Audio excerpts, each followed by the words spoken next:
Hello hi అందరికీ welcome to my channel. It's me Rajeshwari.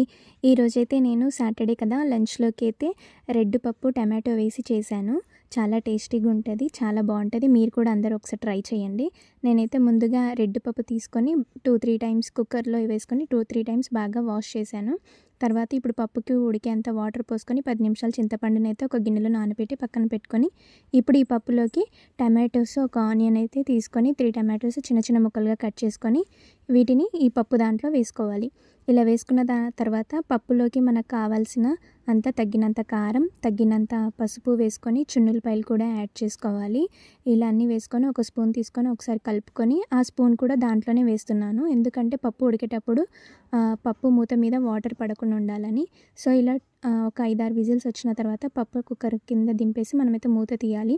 ఇలా తీసిన తర్వాత మనకు ఆ స్పూన్ ఉంటుంది కదా, ఆ స్పూన్ పక్కన పెట్టేయాలి. చూడండి, కుక్కర్ పైన ఇట్లా వాటర్ లేకుండా ఉంటాయి. ఇప్పుడు కొత్తిమీర వేసుకొని తగినంత సాల్ట్ వేసుకొని పప్పు రుబ్బుకొని ఇది ఒక గిన్నెలోకి పోసుకొని పక్కన పెట్టాలి. పప్పుని ఇలా పెట్టిన తర్వాత అదే కుక్కర్లో చింతపండు రసాన్ని పోసుకొని మరిగించుకొని ఈ పప్పు దాంట్లో పోసి ఇప్పుడు పప్పు తాలింపుకి చిన్న బాండి పెట్టుకొని ఆవాలు, జీలకర్ర, ఇంగువ, ఎండుమిరపకాయలు వేసుకొని ఆ తాలింపు ఈ పప్పులో వేసుకోవాలి.